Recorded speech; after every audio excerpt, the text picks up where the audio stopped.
उसने एक बोर्ड दिखा जिसमें वार्निंग लिखी थी कि यहाँ शाम के 7 बजे के बाद आना मना है, लेकिन फिर भी वो वार्निंग को इग्नोर करता है और वो किले के अंदर चला जाता है।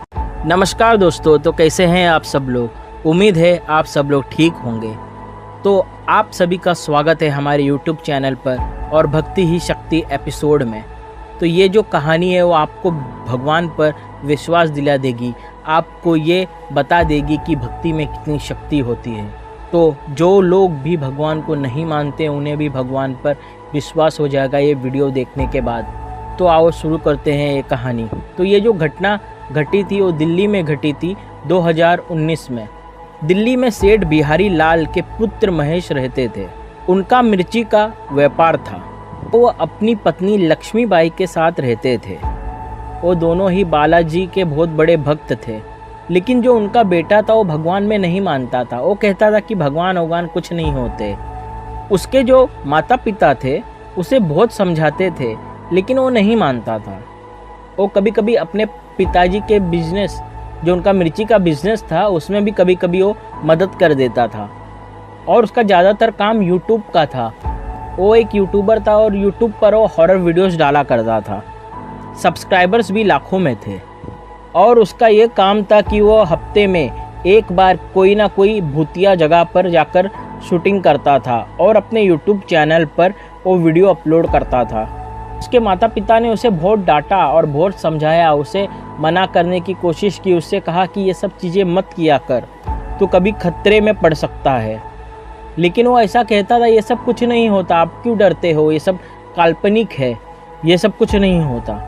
लेकिन उसे क्या मालूम था कि ये जो वो कर रहा है काम, जो हॉन्टेड प्लेसेस पे जाकर वो वीडियो शूट करता है और उसे अपलोड करता है, यही उसके लिए बहुत बड़ा खतरा साबित होगा, जिससे उसके रोंगटे खड़े हो जाएंगे। तो बात उस समय की है जब महेश नीलगढ़ नामक किले पर जाता है वीडियो शूट करने के लिए। लेकिन उसे मालूम नहीं था कि ये किला शापित है। जब वो वहाँ पहुँचता है 6 बज रहे होते हैं। तब वो अपने मित्र सुरेंद्र, ललित और निखिल के साथ आया था। उसने एक बोर्ड दिखा जिसमें वार्निंग लिखी थी कि यहाँ शाम के 7 बजे के बाद आना मना है, लेकिन फिर भी वो वार्निंग को इग्नोर करता है और वो किले के अंदर चला जाता है और अंदर जाकर शूटिंग स्टार्ट कर देता है। कुछ देर बाद जब उसका मित्र जो था ललित, वो कैमरे पे देखता है तो उसे दिखाई देता है कि एक लड़की आ रही है। तो उसने कैमरा हटा दिया, वहाँ कोई नहीं था।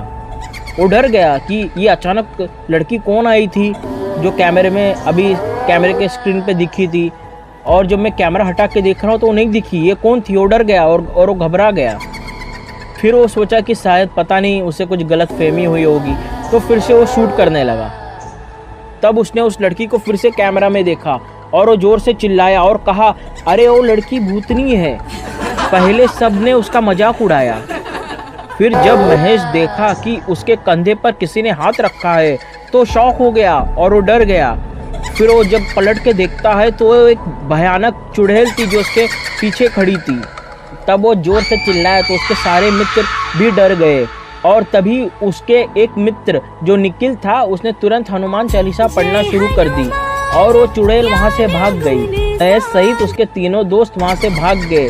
लेकिन जैसे वो कार में बैठते हैं तो महेश के शरीर में चुड़ैल आ गई और उसे पागलपन के दौड़े पड़ने लगते हैं। वो एकदम स्ट्रेंज बिहेव करने लगता है और ज़ोर ज़ोर से हंसने लगता है, ज़ोर ज़ोर से चिल्लाने लगता है। तो उसका जो दोस्त था निखिल, उसने फिर से हनुमान चालीसा पढ़ना शुरू कर दी और वो शांत हो गया। कैसे भी करके वो घर पहुँचे। अब महेश को बहुत बार पागलपन के दौड़े पड़ते थे। वो कभी हंसता था, कभी ज़ोर ज़ोर से रोता था, अपने सर पटकता था, अपने बाल नोचता था, एकदम पागलों जैसी हरकत करता था। किसी को कुछ समझ नहीं आ रहा था। उसके माता पिता भी परेशान हो गए बहुत, और वो बालाजी महाराज से रोज़ प्रार्थना करने लगे। वो हनुमान जी से प्रार्थना करने लगे, कहने लगे कि हमारे बेटे को ठीक कर दो, कुछ तो करो भगवान जी, इसकी सहायता करो, इसकी मदद करो, इसे पता नहीं क्या हो गया है, इसे ठीक कर दो। तब एक दिन बालाजी महाराज ने बिहारी लाल के सपने में दर्शन दिए तथा कहा कि महेश को लेकर सारंगपुर हनुमान जी के मंदिर गुजरात आ जाओ। अगले दिन सेठ जी अपनी पत्नी और बेटे के साथ सारंगपुर हनुमान जी के मंदिर के लिए निकलते हैं।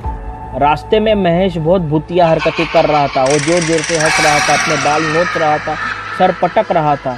माता पिता कार में हनुमान चालीसा बजा रहे थे, जिससे उसे थोड़ी आराम मिली और वो सो गया। जब वो सारंगपुर पहुंचा तब मंदिर में प्रवेश करते ही उसकी भूतिया हरकतें और तेज हो गई। वो पागलों की तरह यहाँ वहाँ दौड़ने लगा, अपना सर फोड़ने लगा, रोने लगा, हंसने लगा, अपने बाल कभी नोचता था और जोर जोर से चिल्लाता था। उसकी माँ रोने लगी। वहाँ से एक पंडित जी आए और उन्होंने महेश को देखा और उसके माता पिता से पूछा क्या हुआ है इसको। तब सेठ जी ने सब चीज़ बताई। तो पंडित जी ने कहा कि आप चिंता मत कीजिए, मैं भूत उतार दूंगा।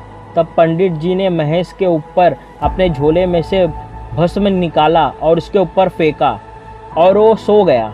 और पंडित जी बिहारी लाल के परिवार सहित सारंगपुर बालाजी महाराज के दरबार में पहुँचे। और कुछ देर बाद जब महेश होश में आया तो उसने सारंगपुर बालाजी महाराज की मूर्ति के सामने और वो पागलों जैसी हरकतें करने लगा, जोर जोर से हंसने लगा, जोर जोर से चिल्लाने लगा, अपना सर पटकने लगा। तब पंडित जी ने उसके बाल पकड़े और उसके माथे पर तिलक लगाया और बोला बता कौन है तू, क्यों परेशान कर रही है इसे, बताती है या फिर डंडे से मारूं। तब आत्मा डर गई और बोली कि मैं नीलगढ़ की राजकुमारी रत्नावती हूँ और मेरे पति ने छल से किले में आग लगा दी थी और जिससे मेरी और मेरे पूरे परिवार की मृत्यु हो गई। तभी से मैं भूत बन गई हूँ और मैंने तो अपने पति और उसकी दूसरी पत्नी को मारकर बदला ले लिया, लेकिन मैं एक शैतान आत्मा बन गई हूँ और जो भी मेरे किले में आता है मैं उसे मार देती हूँ। तो पंडित जी कहते हैं ठीक है, मैंने मान लिया कि तेरे साथ गलत हुआ है, लेकिन तू अब इसे क्यों परेशान कर रही है, इसके शरीर से निकल जा, जल्दी से यहाँ से निकल जा और इसे परेशान करना छोड़। तो आत्मा कहती है मैं नहीं छोड़ूंगी, मैं नहीं छोड़ूंगी, इसने मेरे किले में क्यों आया, जो भी मेरे किले में आता है मैं उसे मार दूंगी, मैं इसे नहीं छोड़ सकती। तो पंडित जी कहते हैं तू इसे छोड़ दे। तब वो नहीं सुनती है, बोलती है मैं नहीं छोड़ूंगी।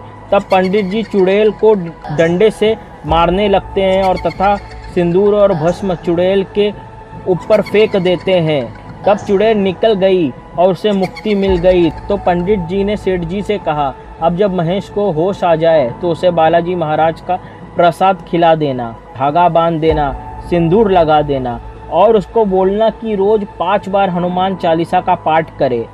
तब सेठ जी ने कहा ठीक है। तब सेठ जी प्रसाद लेकर वहाँ से निकल गए और जब महेश को होश आया तब उसे प्रसाद खिला दिया।